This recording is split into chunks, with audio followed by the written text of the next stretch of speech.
excuse me. Slide, click. After over 30 minutes of loving guidance, the bell rings marking the end of class and giving us back our freedom. Phew, that sucked. How the hell did he find us? Punch. That punch was enough for me for now. What was that for? Don't take it out on me. It was completely your fault, dumbass. It wouldn't be fair if I were the one to get caught, wouldn't it? Learn to wipe your own ass. Of course I can wipe my own ass. Who do you think I am? If you come with me to the washroom now, I'll prove it to you right away. Wait, are you some kind of pervert asking me that? Don't take it literally. Damn. I'm gonna catch this idiocy if we keep going on like this. Laying out aside, turn my feet in a different direction. Hey, where are you going? Reference room. We left you there alone, remember? Ah, right, I totally forgot. Negative exemplum, huh? Did you say something? Nah, you're the real thing, aren't you? You really mean it? Thanks, mate. Okay. Open the door to the reference room. Looks like a guest has come while we weren't around. It's a young man with a grim face and flamboyant hair. He was kneeling straight back in front of him, apparently listening very intently. Who's that? Another one of Miyazawa's friends. Who else? They seem really absorbed in the conversation. Yeah. What are they talking about? Very good, now try it. Okay. What's the reply again? Yes, sir. Seems to be teaching the boy something. He stands up and turns to look in my direction. Must have noticed we had entered the room. His eyes fixed on me, then moving on to Tsunahara. Now walking towards us. His hands are tucked in his pockets, his back slightly bends forward, and his legs stoop down a little with each step. I'll voice my opinion here. It looks hilarious. For some reason, I'm feeling some serious pressure here. Okay, there's an idiot who is being overwhelmed by a grade schooler. He goes past me and stops in front of Tsunahara. The boy then raises his eyes to glare at Tsunahara. What do you want? The big boy is getting panicked. Jump now. Okay. Hop, hop. Chick, chick. Something most likely the coins in his pockets are making metallic sounds. Use eye sparkle for an instant. I told you to hand over everything. Why didn't you start mugging me? Even with that said, Tsunahara takes out his coins and gives them to you. Can he be any more pathetic? Acting like that in front of a kid. Very well done. The man must have been sitting in silence, suddenly claps his hands, looking satisfied. What are you teaching a kid to do? Huh? He asked me how to act like a man, so I taught him exactly that. What's so manly about mugging people? Next, I have to buy food for abandoned cats that are suffering in the rain with this money, right? Exactly. After that, put your umbrella over them. Let the rain hit you on the way home. That's pretty manly. Good girls are going to fall for you when they see that, don't forget. Yes, sir. Oh well, I guess I'll leave now. The man puts his hand on his knees and stands up. Didn't he come to see Miyazawa? Got something else to do now. I was hoping to see her face before going, but oh well. Timing was a little off. Well, yes, this is also fate. Lets out a sigh and looks out the window with a melancholy expression. Little boy, make use of what I taught you. Yes, sir. Farewell. That said, he jumps out the window, holding a steel pipe. I wonder where he's going. Who knows? There must be worlds out there we don't know about. Speaking of which, give me back my 300 yen, brat. No, I'm gonna buy food for stray cats with this and have some girl fall for me. Try to live in reality, boy. Who are you gonna say it won't happen? You damn brat. I don't care if it would happen or not. Just give me back my money. Stop it. The big boy is pressing the small boy down. And right at that moment, the door opens. Hey, Miyazawa. Miyazawa tilts her head at the sight of Tsunahara pinning you to the floor. What's happening? Whatever's happening. Okazaki, explain it to her. Tsunahara's trying to take the money from the kid. You're forgetting the first half of the story. The first half, Okazaki. Well, I figured it didn't matter. Do you know how much of an asshole I would look to her without that part? I see. Are you having a hard time with money, Tsunahara-san? Please listen to what I'm trying to say. But I don't think that's an excuse to take anything from other people by force. Tsunahara-san, I don't have much, but if it helps at all, please take this. Takes a 1,000 yen bill from her wallet and puts it in Tsunahara's hand. I said that. I believe you must have your reasons. You don't have to tell me if you don't want to. But if it would make you feel better, I'm all ears. Not to mention, there might be a chance if I could be of help. It's forbidden by the school, but I can introduce you to some part-time jobs. God damn it. Tsunahara flies out of the room, still gripping the bill Miyazawa handed him. I didn't know he was suffering so much. Actually, looking at Tsunahara running out of the room crying like that makes me feel sorry for him. I decided to tell Miyazawa the truth. So that's how it is. I've done something bad to Tsunahara. That's fine, he was just being immature and all. I'll apologize to him later. Well, I won't stop you. Before that, Miyazawa turns her eyes to you, sitting silently at the distance. She then walks to him and sits down in front of him. Yu-kun. She lowers her eyes down to Yu's level, gently calls out his name. It's not right to take money from other people. I was told to use that money to buy treats for cats. Would you feel happy eating something bought with that money? That is... How is that compared with something bought with money, the money you've worked hard for? That money I've worked for. That's what I'm trying to say. Gives a big smile.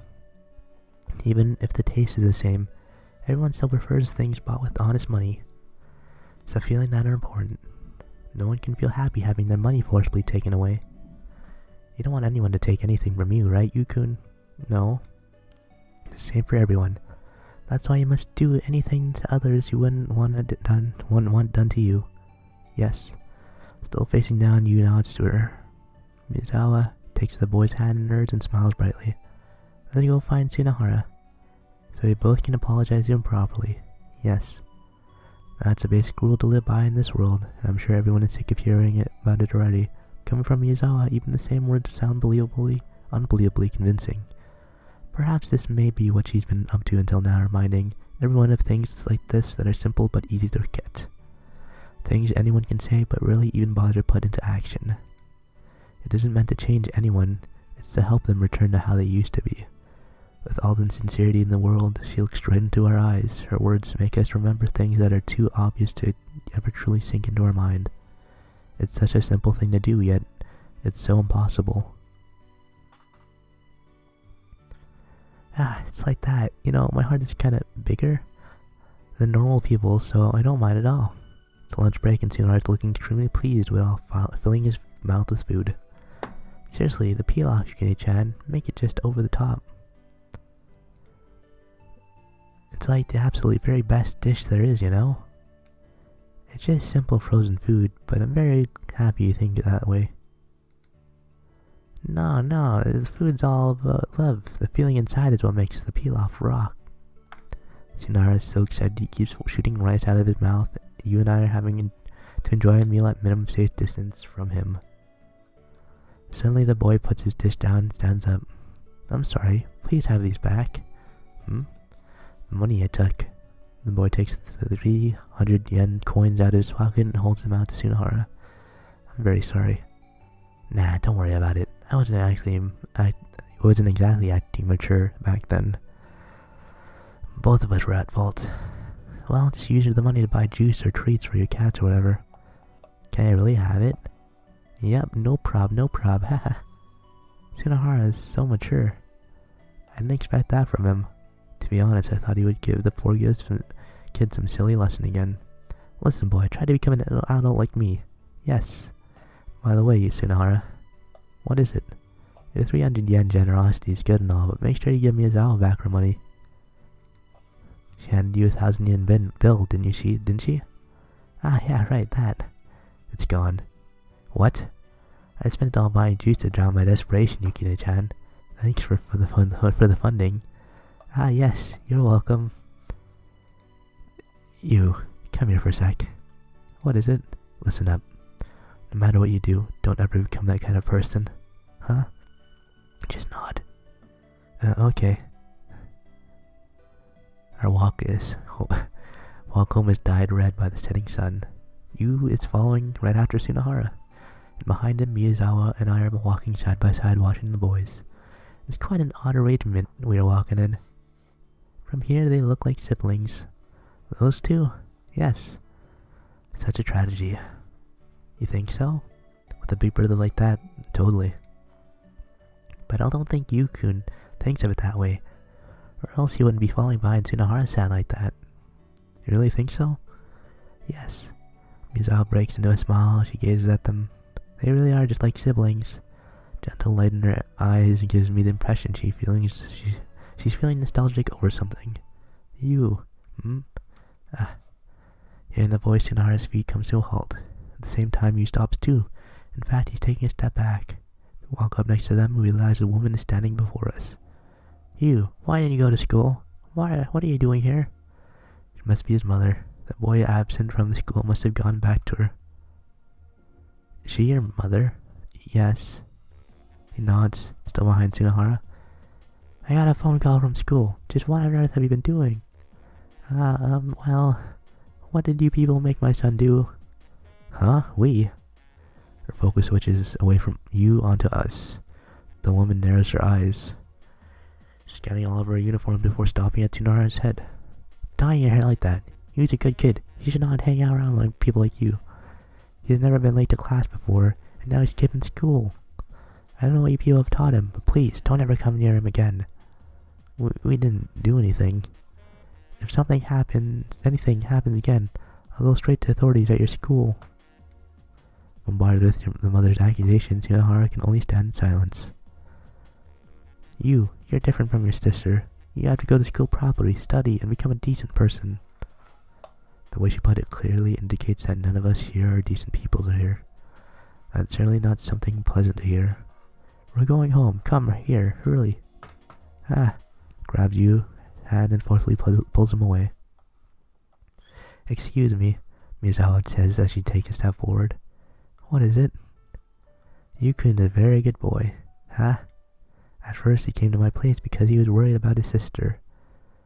Yes, it's a fact that he didn't go to school today, but he has his reasons. No matter what reasons he may have, if what he's doing is wrong, it's my duty as a parent to lead him back to the right path. I don't think he's intending on doing it isn't wrong. I believe Yukun is well aware of skipping school is a bad thing to do. Even so, he decided to come here in order to change himself. It's one of those things school cannot teach you. Think by yourself, then put it into action. Even if you fail, there's always something to be gained from that failure. The most important thing here is that Yukun has acted of his own accord. I don't think anyone who only knows how to obediently follow what others throw at them can become a decent person. Yes, Yukun has done something wrong. It's totally reasonable for you to get angry at him. But please don't deny everything he has done today. Please. Misawa bows deeply. At the last words, the mother can only stand, watching the girl in front of her dazedly. Anyway, please don't come near my son again. Sounds like no more than a parting shot to me. That must have been all she commanded before taking you away. Misawa's eyes keep lingering on the boy's small back as it's getting farther and farther away. Put my hand on her head. Tomoya-san? You're amazing. Huh? I don't know anyone who could speak to someone's parent like that. No, I don't think that deserved a compliment. It's like I was just forcing my opinions on her. But you did because you thought that was the right thing to do, no? Eh? Yes. Then it's fine, isn't it? You said it yourself. Even if you fail, there's always something to be gained from that failure, right? Yes. Misawa must have regained some of her strength as she smiles and nods at me. Well, even if it had no effect on the mother, I'm sure it's reached you. What you wanted to say, I think it reached them. That's all I could ask for. Who the heck does that hag think she is? It's so annoying. She's blaming us for everything. That brat came here on his own, didn't he? She's completely ignoring her pathetic skill as a parent and acting all high and mighty. The brat's gonna just turn out just right. Yep, I can bet on that. My side joins in with Miyazawa's dry laughter. What's with you two? There's really seriously nothing that can help this boy here. Miyazawa doesn't seem to notice me entering the room. She's sitting still in the chair, her eyes closed. She must have fallen asleep. As I walk past her, she comes to and opens her eyes. Tomoe-san, welcome. It's fine, just stay still. I can make my own drink. I'm sorry. She's unusually passive today. On any other day, she would make me sit down to wait for her coffee. Do you want some too? Sorry, if you could. With pleasure. Make 2 cups, put them on the table, and sit down facing her. You look really tired. No, I just have something on my mind. Well, I guess it's natural to feel tired. Being suspected as a culprit for turning a kid, especially a good kid like you, into a wannabe delinquent doesn't seem like a pleasant experience. Want me to try that spell on you? Sorry. The one you taught me, injecting positive whatever, a super embarrassing spell. Yes, it's really embarrassing to perform. Takes the spell book from her pocket and flips through the pages. If I need a spell right now, it would be this one. Found the one you want? Yes. Will you do exactly as I say? Come at me, I'll do whatever embarrassing thing you throw at me. Please just sit still, I'll come over there. Okay. Misawa stands up and walks to me, tracing her hand along the table. She then pulls out the chair next to me and sits down. Now what? Please push your chin outward a little. Like this? I do as she says. Yes. Excuse me. Huh? Misawa lowers her upper body and sets her head on my lap. Is this the infamous lap pillow? What am I supposed to do next? Bewildered at the weight and warmth pressing on my thigh, I try to ask her with a calm voice. Please tell me a bedtime story. With that said, she closes the book. Any story at all? Yes. Then I guess I'll go with that one story anyone would go for in a case like this. One day an old man and his wife went on a trip to beat the hell out of the evil ogre. Such a powerful old couple. I tried to shorten it and it just kinda turned out this way. She giggles. Please continue the story. Okay. Along the way, a monkey, a dog, a pheasant, and Momotaru join in their journey. What is that? Well-known folk tale in Japan about a young boy using kibi dangos to recruit a dog, a monkey, a pheasant to go on a trip to feed a demon ogre. Oh, okay. So Momotaru-san had become a sidekick now. I just remember he exists, so I kinda added him in. Let's hope he does his job. Totally. Please continue the story. Okay. And they all lived happily ever after. How wonderful. How wonderful. Look down and notice me as I was falling asleep. How do you even fall asleep to a story like that? The old man did all the work and Momotaru's only job was to scream, "Now's the time, Grandpa." You were chuckling the whole time. You know, maybe you can add sleep laughing to the special skill on your resume. Reikisho. Clannad resume into okay. You hear me, Misawa? She doesn't show any sign of waking up even after I called her name. So, what am I supposed to do now? Ooh. Tomoya just asked us directly. Let her sleep. I wouldn't feel right pulling my lap away now. I decided to wait until she wakes up. Seriously, what kind of spell is this? Is it really written in that book? The spell book is about to fall out of her hand. Raise my hand, slowly pull it out, and start skimming through the pages. So this is the spell I read to rheumatism. This one's rough. This one's for rough skin. This one's for poor blood circulation. Aren't all the effects you get from hot springs? A must-have book for high school girls, huh? Sounds legit. Look through the page after page, but in the end, there's no mention of a spell she asked me to perform. So I was tricked. You just wanted to sleep, didn't you? Even worse, he didn't have a pill ready, so he decided to use my lap. It's never been used like this before, you know. Quite a taste of luxury you got there. She replies to me with quiet sleeping breaths. She must be really tired. Letting her guard down this much. Her small lips are moving slightly. She herself shows no sign of waking up. Is she sleep-talking? It's even fainter than a whisper. Oni-san. That's the audible word I can pick up. Shows she has a brother. So that's how it is. Short Miyazawa has a brother she's close to, and I'm just his substitute. Well, it's not like I'd mind something like that. Even with disappointment weighing on me, I decided to let her sleep. The sky outside is getting dark. I slightly shake Miyazawa's shoulders to wake her up, and escort the half-asleep girl to the school gates. Are you sure you can go home on your own? Yes, I'm so sorry. I watch as she walks farther and farther away with vaguely drunken stagger. Oh, there shouldn't be anyone around here stupid enough to put a finger on her. In her case, the more dangerous the dark road is, the more allies she has. Daily routine, huh? The next day, I head toward the old building once again. My destination is none other than the reference room.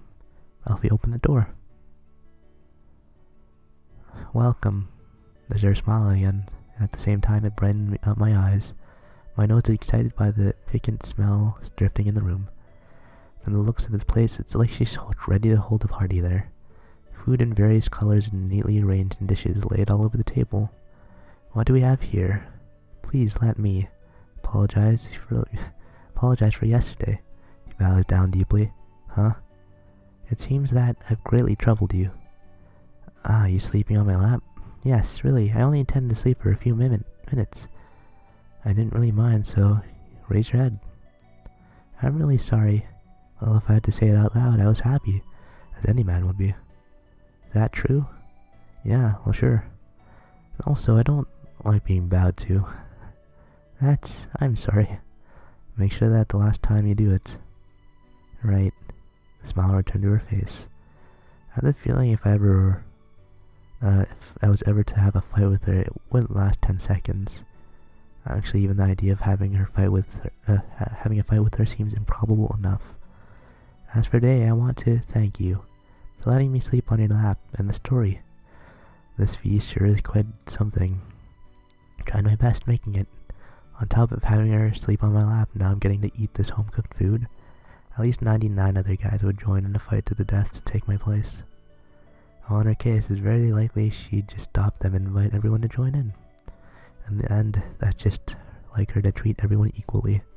If it hadn't been me, but Tsunoharu came here yesterday, it would have been him here enjoying this feast today. I bet plenty other guys before me have misunderstood her intentions. Quite a sinful woman, isn't she? I'm gonna warn you one thing. I speak as I sit on a chair stuffing myself with marvelous food. Yes? I don't think you should sleep so carelessly in front of guys. Haha, you're right. I think so too. It's just that I hadn't slept much the night before. Figured as much. And because it's you, Tomoya-san, I feel so at ease because of being around you. Because I'm like your brother? I'm surprised, so you know about him? Well, you talked about him in your sleep. Ah, I see. I'm sorry about that. She forces a smile and continues. The atmosphere around you is a bit like him. But you're you, Tomoya-san. She must be trying to reassure me. I see. But you know, I don't mind being your brother's replacement.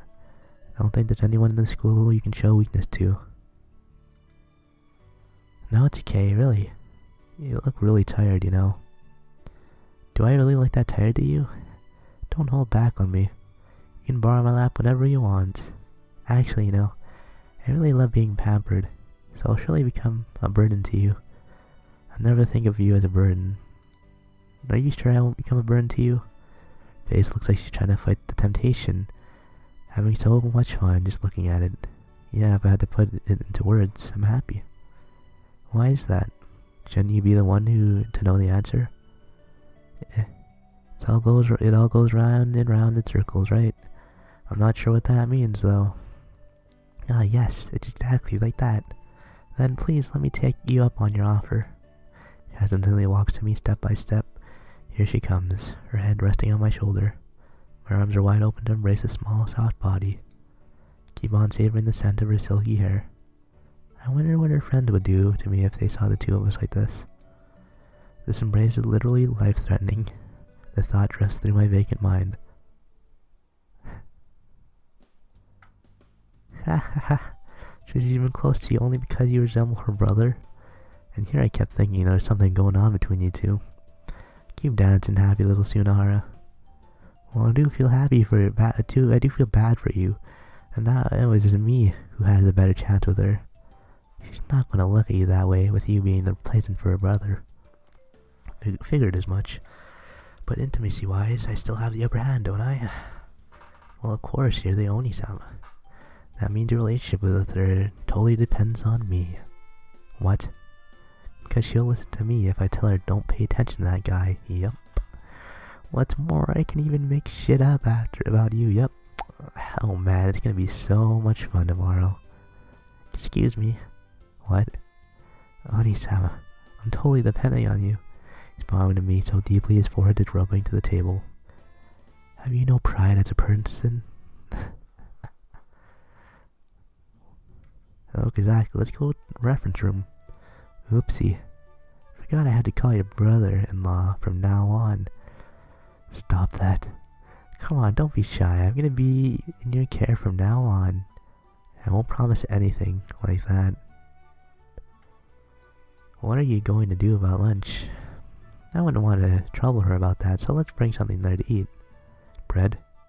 Eating bread in front of a girl? That's so lame. We can buy lunch from the cafeteria and take it with us. That's even lamer to carry the food to tray around. It's not like Yukine-chan will see us doing that, so you don't care what other people think. Brother, please go first. He's becoming more like my underling.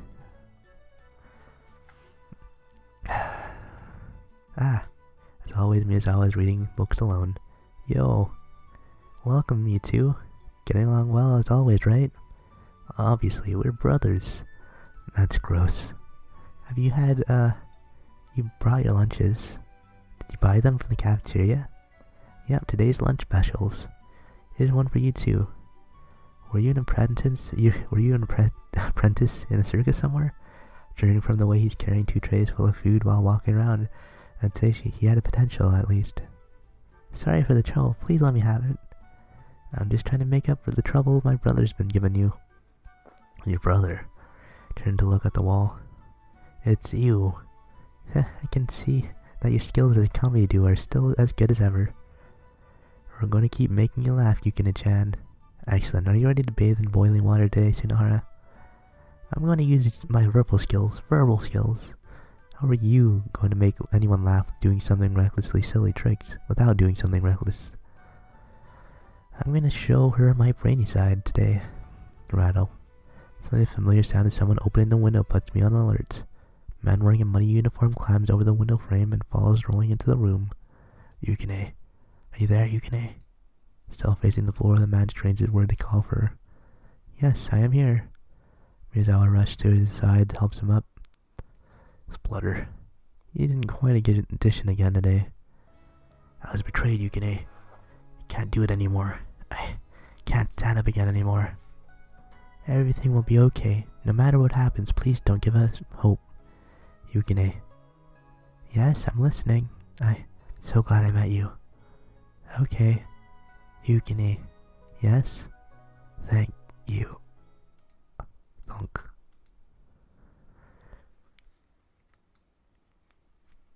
He stopped moving.